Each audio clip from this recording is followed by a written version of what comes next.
El sistema olfatorio. El sistema olfatorio es uno de los sentidos más antiguos y fundamentales del ser humano. Desde nuestros orígenes, el sentido del olfato ha jugado un papel crucial en nuestra supervivencia y adaptación al entorno. El olor nos permite detectar alimentos, evitar peligros y reconocer a nuestros semejantes. A lo largo de la evolución, el sistema olfatorio ha desarrollado una complejidad sorprendente, permitiéndonos percibir y procesar una amplia gama de olores y aromas. La importancia del sistema olfatorio se refleja en su estrecha relación con la memoria y las emociones, pues miles de neuronas están relacionadas con el mismo. La parte más característica del olfato ya sería principalmente nuestra nariz, así que a continuación la definiremos. Sí, tú también tienes nariz. Comenzando por los huesos que lo componen, tenemos los huesos nasales, que son esos dos huesos pequeños y pares que forman la parte superior y el puente de la nariz.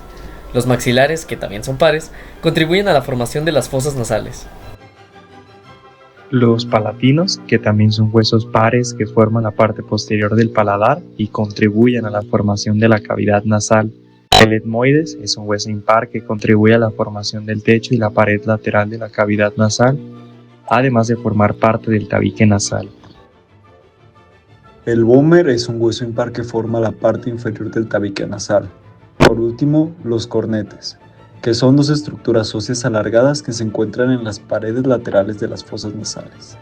Cabe mencionar los cartílagos septal y alar, siendo el primero el que forma el tabique nasal y el segundo el que da lugar a la punta y alas de la nariz. Todos los anteriores tienen su forma de unirse entre sí de diferentes maneras. Los nasales forman la sutura internasal, uniéndose por la línea media y a su vez uniéndose con el hueso frontal, formando el puente de la nariz. También se articulan con una sutura con los procesos frontales de los maxilares, que se extienden hacia arriba para formar la parte inferior de la nariz. La parte inferior de cada hueso nasal se conecta y se articula con la lámina perpendicular del hueso etmoides a través de la sutura nasoetmoidal, formando la parte del tabique nasal. Ahora, pasando con la musculatura de la nariz, nos encontramos con el músculo nasal, que tiene dos porciones, una transversal, que comprime las fosas nasales, y una alar, que ensancha las fosas nasales, también funcionando como dilatador de la nariz. El músculo prócer, que ayuda a arrugar la frente y a subir la nariz también. El depresor del tabique nasal se extiende desde la parte anterior del tabique nasal hasta la nariz y ayuda a deprimir el tabique. También está el músculo elevador del labio superior y del ala de la nariz, que se encuentra en la parte superior del labio y el ala de la nariz, y se encarga, obviamente, de levantar ambos.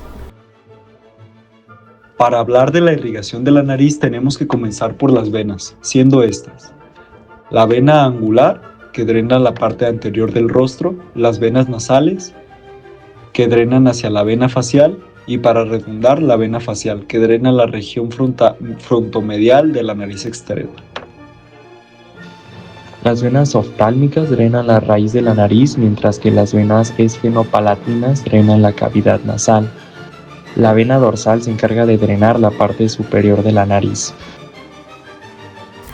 Y por último, tenemos el plexo submucoso, que es una red de venas pequeñas encontradas en la mucosa nasal. Se encargan de calentar y humedecer el aire que respiramos. Pasándonos a las arterias, contamos con la etmoidal posterior, que se convierte en la arteria esfenopalatina. La etmoidal anterior se convierte en las ramas anteriores laterales y en las ramas nasales externas de la misma. De la esfenopalatina se desprenden las ramas nasales laterales posteriores y, al final, la rama nasal lateral de la arteria facial. Ahora, hablando de drenaje linfático, del epitelio olfatorio se dirige hacia los ganglios linfáticos submandibulares y cervicales profundos. En cuanto a los nervios, además del nervio olfativo, que sería el par craneal 1, que transmite las señales odoríferas, participan los nervios etmoidales del nervio oftálmico, que proporcionan principalmente sensibilidad general a la mucosa nasal.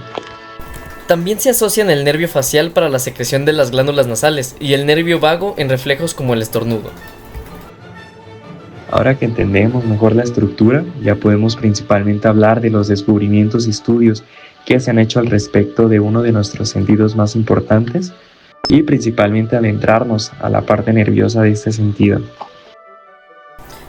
En el techo de la nariz encontramos el nervio olfatorio, epitelio olfatorio o membrana olfatoria, en la que se encuentran alrededor de 100 millones de células olfatorias.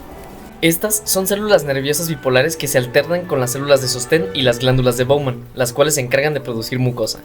Las células olfatorias forman un botón en su extremo mucoso, del cual salen entre 4 y 5 cilios olfatorios, encargados de recibir los olores del aire y estimular las células olfatorias. Las partículas odoríferas que se adentren en nuestra nariz estimularán la proteína receptora que está en los cilios y transmiten potenciales de acción a nuestra célula olfatoria.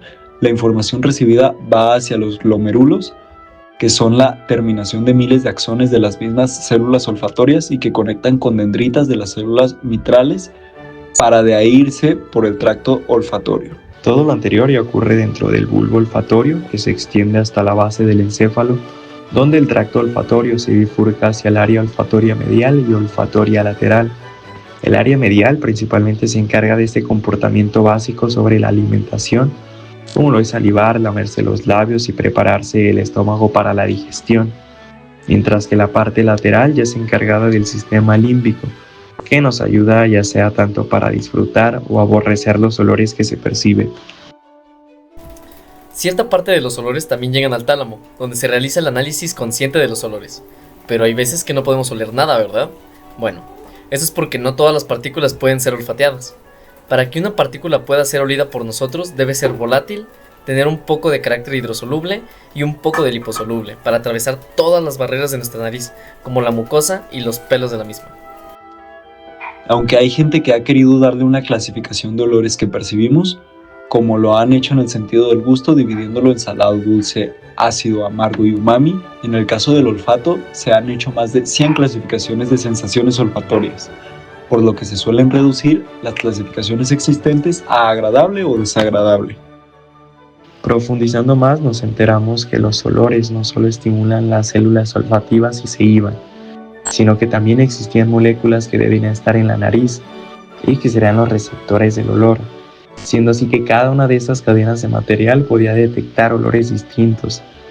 Al igual se descubrieron miles de receptores de olores distintos entre sí, confirmando que no solo eran señales eléctricas lo que estimulaba al cerebro, sino que al igual sustancias químicas que se filtraban con las moléculas odoríferas entre ellas. Concluyeron que cada neurona olfativa tenía receptores para un solo tipo de olor en concreto, así que el olor de una pera no puede ser detectado por la misma célula que detecta el olor de un plátano. Lo que nos dan estos 40 millones de neuronas sensoriales olfativas al oler un plato de comida es una sinfonía de olores y recuerdos, patrocinados por el sistema límbico.